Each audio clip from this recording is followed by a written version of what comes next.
ህይወትና ዳዊት ቁጭ ብለው እንግዲህ ፍቅር እያጫወታቸው እያሉ ሳሩን ድንገት ትገባለች።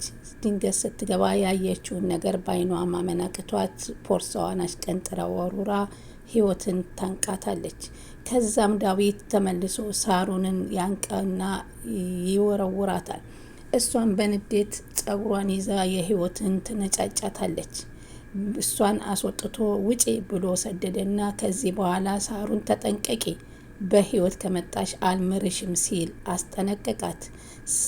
ሳሚ ደግሞ ሳሩንን የፍች ጥያቄ እፈልጋለሁ፣ ከዚህ በኋላ አንቺ ጋር መቀጠል አልችልም ብሎ ተናገረ። እሷስ ምን መለሰች የሚለውን እስከ መጨረሻ ስትከታተሉ ታያላችሁ። ሩቲና ሜኪም ግራ ተጋብቷቸዋል።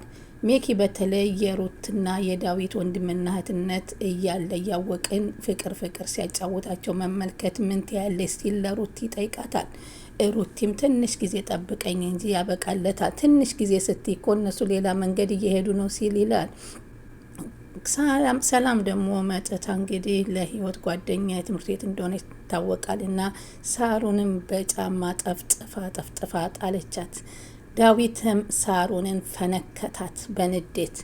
ሰላም ውድ የቻናሌ ተከታታዮች ሰላማችሁ በያላችሁበት ይብዛልኝ። ለቻናሌ አዲስ የሆናችሁ ሰብስክራይብ፣ ላይክ፣ ሼር እያደረጋችሁ አበረታቱኝ። ዘወትር የምታበረታቱኝንም ከልብ አመሰግናለሁ።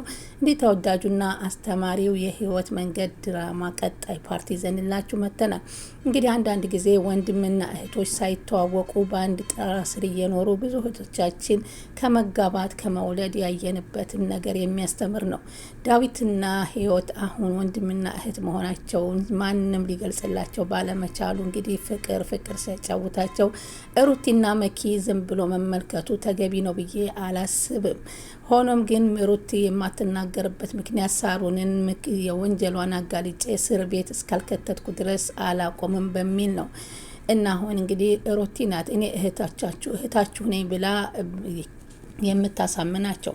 በዚህ ጊዜ ህይወት ተናዳ ወደ ጫካ ትሮጣለች። ዋ እያለ ስትጮህ፣ ሰላም ደግሞ ቅጠሏን አባብዬ እያለ የመስተፋቅር ቅጠሏን የትኛዋን ነው ያልከኝ አባብዬ እያለ ስትነቅል ቀጥ ስትል ህይወትን አየቻት።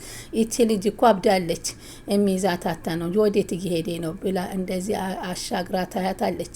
ከዛም ዳዊትን እባክህ ልቀቀኝ፣ በእኔ ምክንያት እንደዚህ ስኮኑ ማየት አልፈልግም አለችው። ህይወት እባክሽ ተረጋጊ፣ አሁን ሌላ ቦታ መቀመጥ አለብሽ ህይወት፣ እባክሽ የትም እንድትሄጂ አልፈልግም፣ እኔ ሳሩን ከዚህ በኋላ አልወዳትምም አልፈልጋትምም፣ ካንቺ ጋር መቀጠል ነው የምፈልገው ሲላት ምን ሆና ነው ስትል ሰላም ጠየቀች። ሰላም ደግሞ ባክሽ ከሳሩን ጋር ትንሽ ተጋጭተ ነው፣ ይቺ ሳሩን ይቺ ልምስምስ ታይ ከህይወት አትድረሽ ስላትን ቢብላሊ አሳያታለሁ እያለች እንግዲህ ወደ ቤት ስትሄድ እባክህ አለችው ህይወት ዳዊት ተከተል፣ ሰላም አንድ ነገር እንዳታረጋት ሳሩንን ሂድላት ብላ እሱን ስትለው አልሄድም ትሄድላት ብሎ እሷን እየጎተተ ይሄዳል። ሰላምም ከቤት ሂዳ ግብት ስትል መጀመሪያ ያየችው ሜኪን ነው። ሜኪን ስታየው እሱም ዘወር ብሎ ሲያያት ጫማዋን እየወዘወዘች ሴታለች ሳሩን ስትል እሱን ስታየው ፌን ተበልታ ወደቀች። በዚህ ጊዜም ወይ ቁንጅና አይ ተማረኩ ባንተ ቁንጅና ብላ ስትወዲቅ እሱም ውሃ ይዞ ሄዶ አርከፈከፈና ተነሽ እያለ ሲላት እንግዲህ አልነቃለት ስትል ተደናገጠ። ከዛ ሳሩን መጣችና ይቺ ናት እንደ ይቺ እኮ እብድ ናት ለማንም አትጠቅም ሲላት ኧረ እባክሽ ከዚህ በፊት እኔ የመታችኝን ቴስታ መቼም ማረሳው እያለ እሱም ሲላት ባክ ዝም ብላ ነው ስትል እሷም እንደገና ምንም ብላ አገግማ ተነስታ ሳሩንም በጫማ ጥፊ አቃጠለቻት። ሳሩን ሁለተኛም በፖርሳዋ ደገመቻት። ሳሩን ተናደደች። ከዛ በኋላ እኔ እንደውም የዚህ ልጅ ቁንጅና አይኔን አንጸባርቆኝ ነው እንጂ በፍጹም አልተውሽም ነበር ስትል አስጠንቅቃት ወጣች።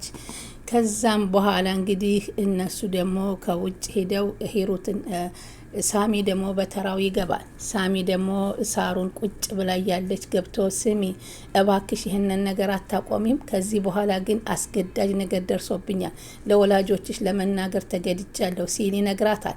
ኧረ እባክህ ቃል ገብተህልኛል እኮ አለችው። ቃል እኮ ደግሞ ይሄ ሰውን ህይወት ሊያጠፋ ሲል ይሻራል፣ ስለዚህ ቃሌን አጥፌዋለሁ ሲላት ኧረ እባክህ ያልሰማሁ መስሎህ ነው፣ ደግሞ ከህይወት በላይ ደግሞ ሌላ ቼክ አርገህብኝ ነው እና ደግሞ እኮ ቤት እያሰራህ መሆኑን አውቄያለሁ አለችው።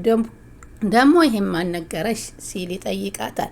ኧረ እባክህ ከሳሩን የሚያመልጥ ነገር የለም፣ ስለዚህ ያነ ቤት ደግሞ የኔ ቤት ነው ማለት እችላለሁ ሲል አሁንስ ሰልችተሽኛል፣ እኔ ፍች ነው የምፈልገው፣ በቃ አልፈልግም ከአንቺ ጋር ከዚህ በኋላ መቀጠል አልችልም ሲላት አሳይሃለሁ፣ እኔ ደግሞ በፍጹም አልፈታህም፣ ይሄን ወቅ አንተን እኔ ደግሞ ህይወትን አንድ ጊዜ መቀመቅ ውስጥ ካላስወገድኳት በፍጹም አላርፍም።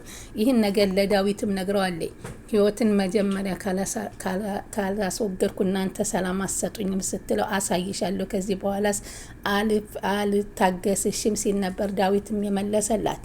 ከዛም እንግዲህ እሷን ህይወትን እንግዲህ በአጋጣሚ ደግሞ ሜኪና ሩቲ መንገድ ላይ ይገናኛሉ። የት ሂደሽ ነው? ኦፍ አየር ለመቀበል ወጣ ብዬ ነበር አላት።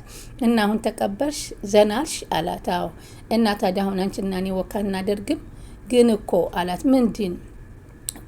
ህይወትና እኮ ዳዊት ፍቅር እያጫወታቸው ነው። ይህን ነገር እንዴት ታይዋለሽ ሲል ይነግራታል።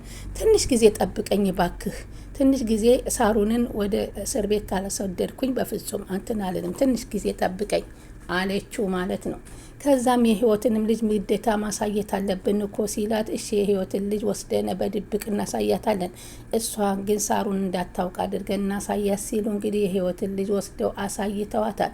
ህይወትን በዚህ ተጽናንታለች። አሁን ግን ትልቁ ነገር እንዴት ነው ከሳሚ ከእህቷ ባል ወልዳ አሁን ድጋሚ ደግሞ ከገዛ ወንድሟ ልትወልድ የምትችለው? ይህ ነገር በጣም እያሳሰባቸው ይገኛል። ከዛም አበባ ጽጌረዳ ሰጣትና ሲቀባበሉ ዳዊትና ህይወት በርቀት ሆነው ተመለከቷቸው። ዳዊት ህይወትን እያዝናና እጇን ይዞ አይዞሽ እያላት እየተጓዙ እያሉ ነበር ያዩት። ከዛም ሜኪ ምናላት ሳሩን እኮ ዛሬ መታ ማነች ሰላም እኮ ዛሬ መታ ሳሩንን በጫማ ጥፊ መታቻ ሲላት ነገራት። እሰይ ደግ አርጋታለች፣ ምን ነው በመታቻ ደጋግማ ነበር ያለችው ሩቲ። ከዛ በኋላ እንግዲህ ዳዊት ያያቸው ጊዜ እንዴ ምንድን ነው እነዚህ ልጆች አበባ የሚቀባበሉት ብሎ ሲተዋቸው ባክህ አለች ህይወት ይጫወቱ አለች መኪንና እሱን። ከዛ እሷን እቅፍ አድርጎ እሱም ዘና እያሉ መንገድ ቀጠሉ። ከዛ ከቤት እንግዲህ ተደክሞት ወደ ቤት ሲገባ ቁጭ ብለው አገኛቸው ሜኪንና ሩቲን። ዳዊት የሳሩን ነገር አሳስቤ ነው አስረን ጠበል መውሰድ አለብን ሲል ይጀምራል። ሜኪ ደግሞ ልውጣ የቤተሰብ ውይይት ነው መሰል ሲል፣ አንተስ የቤተሰቡ አባል አይደለ ለምን ትወጣለህ አለ። ሩቲ ደግሞ አሁንም የሩታ ምክንያት ነው እንደዚህ የሚያደርጋት፣ ከእሷ ምክንያት በላይ ሌላ ምን አለ ይላል። ሩቲን በቃ ህይወት ከዚህ ቤት ትውጣ ወንድሜ አለችው። አዎ እኔም እሱን ወሰንኩት፣ ከዚህ በኋላ እሷን እያየሁ የምቃጠልበት ነገር የለም፣ እናቴ ጋር እንሂድ ሶስታችን። ማናት ሶስተኛዋ ስትል ተጠይቀዋለች። አንቺ አላት ሩቲ። አይ እኔ እንኳ አልሄድም ትንሽ እቆያለሁ አለችው። ዳዊት አንተም ለትንሽ ጊዜ ከህይወት ጋር መራራቅ አለብህ ሲሉ ሜኪና ሩቲ ይነግሩታል። ሳሩንንም ጥሩ መንገድ እየሄደች አይደለም፣ እህታችን መጥፎ ቦታ ከመድረሷ በፊት ተከታተላት አለችው። እሱም ህይወትን እንግዲህ የሆነ ቦታ አድርሷት ነበር የመጣው። ሩቲ ወደ ህይወት ሄደችና የወንድሜን የፍቅር ጥያቄ እንደተቀበልሽው ሰማሁ፣ በዚህ ነገር አንቺም ፍቃደኛ አይደለሽም፣ ለምንድን ነው ስትል ጠየቀቻት። ህይወት አሁን እኔ ይሄ ነው ብዬ ምክንያቱ ልነግርሽ አይችልም፣ ግን አንቺና እሱ የማትጋቡበት አንድ የሆነ ምክንያት አለ። ስለዚህ እባክሽ ተይ ነው ምልሽ፣ በኋላ ይቆጭሻል።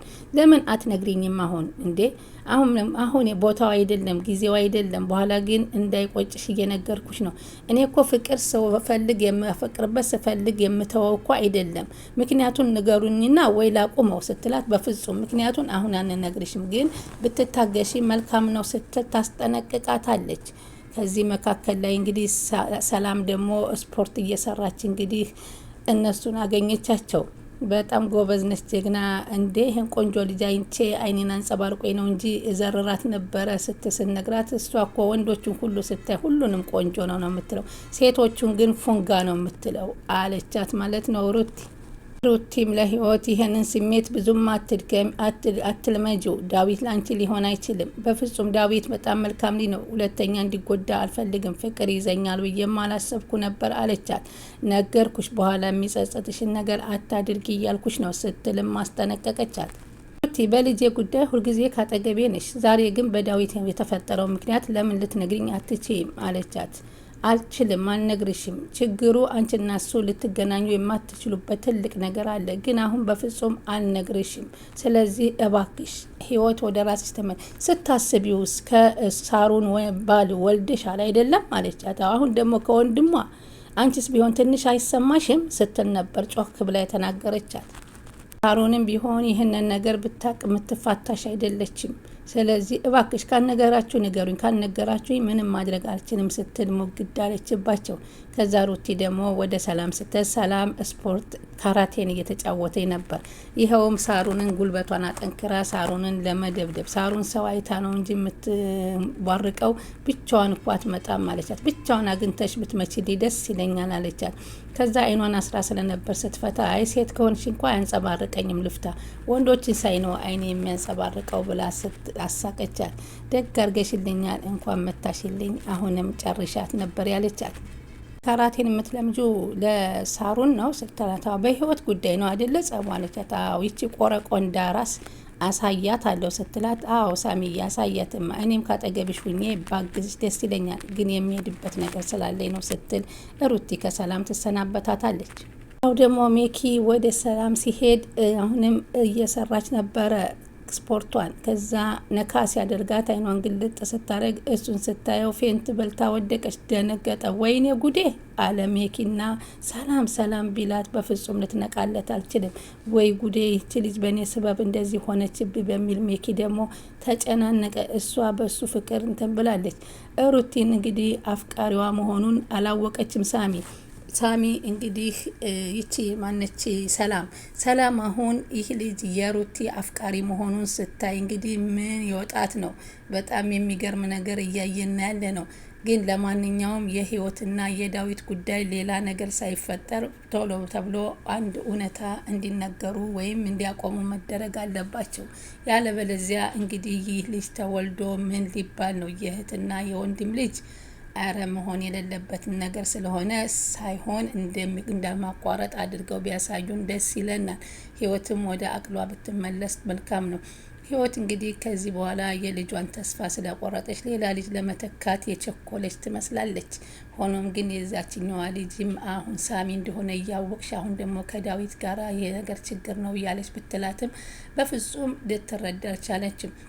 ዳዊትም ሁላችሁም የኔና የህይወትን ግንኙነት አልፈለጋችሁትም፣ ግን ለምን እንደሆነ ስጠይቃችሁ አትነግሩኝም፣ ምክንያቱን ለምን አትነግሩኝም? ከዚህ በኋላ የፈለገ ይሁን እያለ ተነስቷል።